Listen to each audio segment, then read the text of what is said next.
Hello there, everyone. How you doing today? I hope you're all well. Today we're going to read a few stories from r/IDontworkherelady.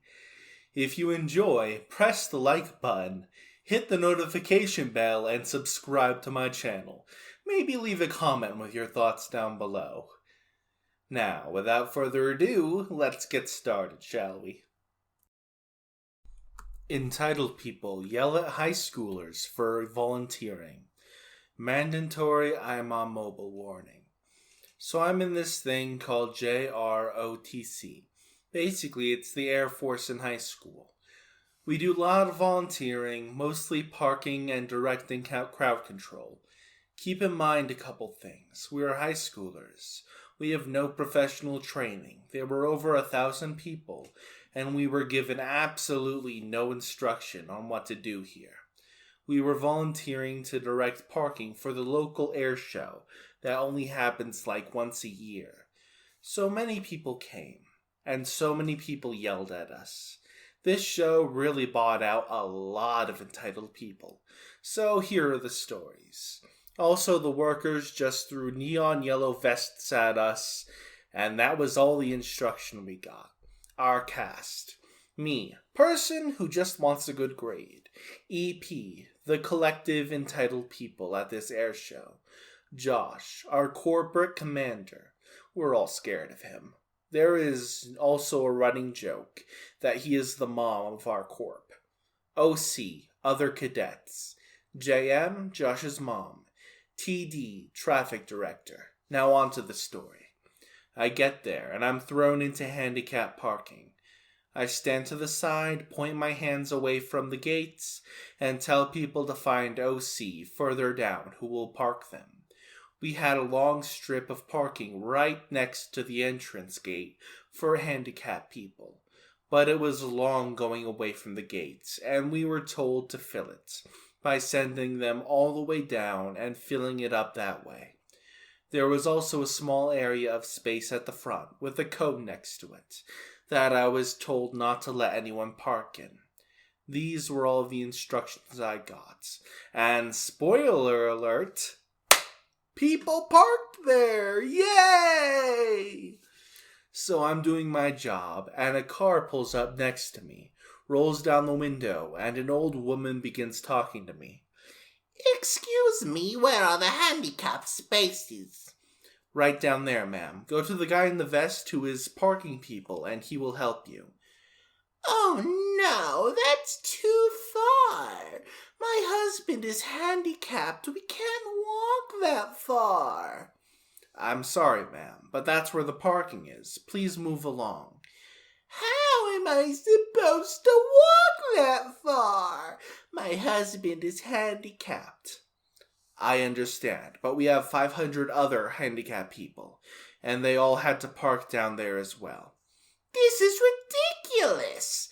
How do you expect us to walk that far? I'm sorry, ma'am, but I don't work here. Other handicaps had to park down there as well. Please move along. You're holding up the line. You ignorant young people.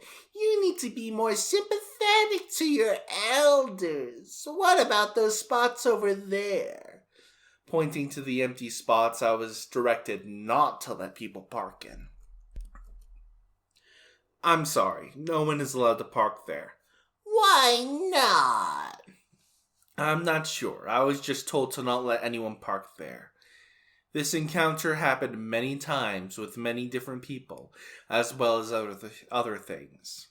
I was very close to being hit and run over multiple times. A lot of people asked me where the exit was. I didn't know because I didn't work there. And someone screamed at Josh for no reason, which put him in a bad mood all day. I just don't understand what makes people think they can act like that. I have many more stories like that, and I will post soon. I guess I volunteered? I have to get some regular medications from the pharmacy, which involves using a script and waiting for the pharmacist to sort it out. Usually this will take half an hour just because the pharmacy is always busy with other people's stuff as well. I also have to take hay fever medication every day, and because I have to cycle through them, some work better at different times of the year. I generally know a bit about the ones they have stocked at the pharmacy. The waiting area for prescription meds just so happens to be in front of the hay fever medication. I'm a naturally introverted person and will often avoid unnecessary social interaction. But I also like to be helpful where I can, especially if someone looks confused. This is one of those times, but it kinda dominoed on me. So it was about 10 minutes into my wait when a 20-something-year-old man was looking at the hay fever medication with sheer bewilderment on his face. After a couple of minutes of his indecision, I stepped in to offer my help. "You seem lost. What are you after?" Just something for a runny nose." "Is it an all-the-time thing or just occasionally?" "It's just on and off." "I would recommend Telfast since it's the cheapest and works best for snot." He just looked at it for a couple seconds, shrugged, and went on his way, reading the box. And I thought it was a job well done and went back to waiting. Well, so I thought. A second later, I get a hesitant tap on the shoulder. A 20-something-year-old lady.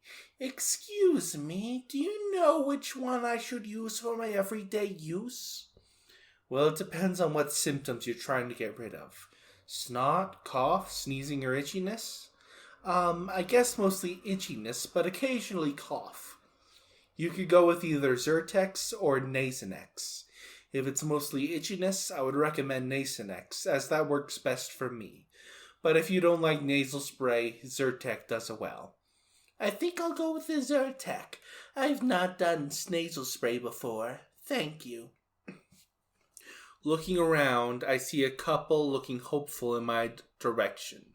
With an internal sigh, I ask if they need help. "You wouldn't happen to know where the baby formula is?" Not exactly. However, the baby stuff I have seen and is in aisle 4. I think it would be about halfway down since I know those are tins of some sort. I've not paid any attention to those what's in this though, sorry." "Okay, thank you. We'll start there. Thanks." And off they went. At this point, I didn't see anyone else looking like they were waiting for help, so I thought I was free to do more of my own waiting.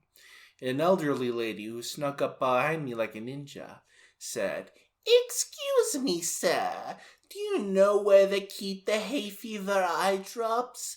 I couldn't see with any of the other hay fever stuff, and I heard you helping the other people, so—" "Of course.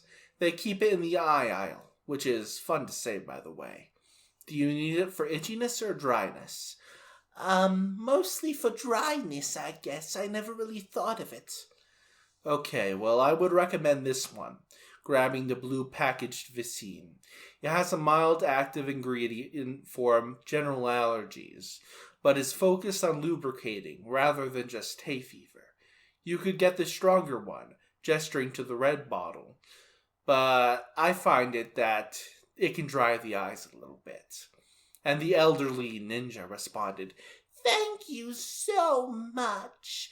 You know, you're the only person that's been any help in this store. You should put in an application and then ask for a raise." And off she wandered into the shadows, chuckling at her own humor. Getting back to my waiting spot, I look at the clock and it's only been about 20 minutes of my expected half hour, so I settle back in. The pharmacist asks, "What was your name?"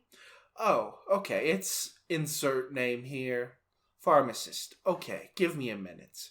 Rifles through his papers for a second, and then grabs my stuff. "Thanks for helping. Here you go." "Oh, thanks. I wasn't expecting you to push me to the front of the queue." And the pharmacist responded, "And I wasn't expecting you to help half the customers in the store." And with that, I took my drugs and went home with a spent social battery. I know it's not a typical story you see on here, but I think it fits. I hope you all enjoyed that story. I like to sneak in wholesome stories in here and there. Remember to like, subscribe, and leave a comment down below. Now on to our last story. You want to call my manager? Okay, call him. This happened over a year ago at Walmart.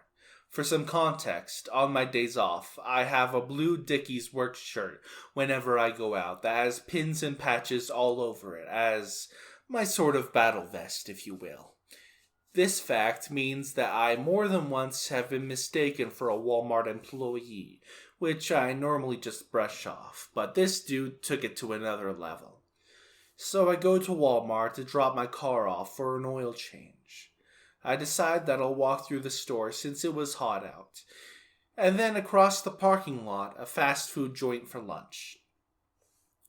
As I'm walking down one of the aisles, I hear a grumpy, "Sir," from the other side over a pallet of products. But I sort of ignore it and keep walking.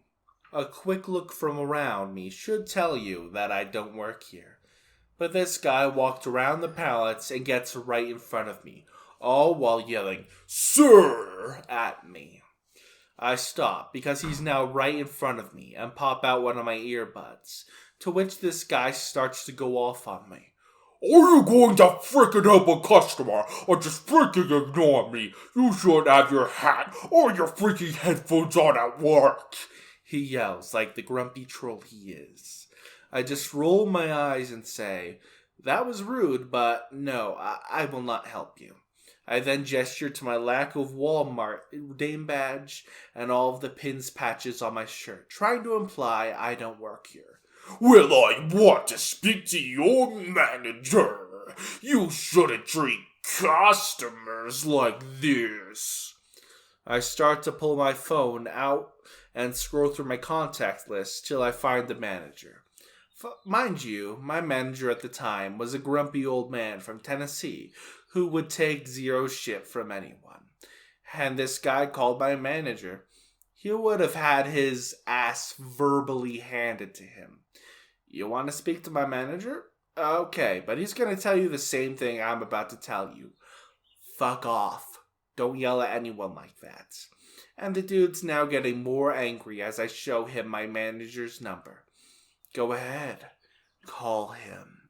Tell him I didn't help you out. I don't work here, and it's my day off.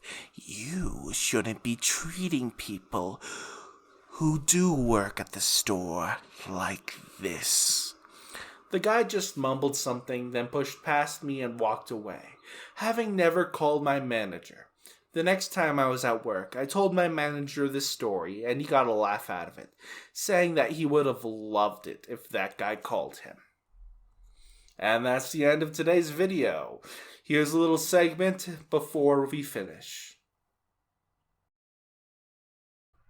Hey, can I borrow your attention for a little second? You see, I'm saving up for some equipment items, like a VR headset so I can record in VR chat, or a new AT2020 mic. You can help me fund these by going to my throne in the description below. I'll leave it on the top to help you find it. If you enjoy my video, please check it out.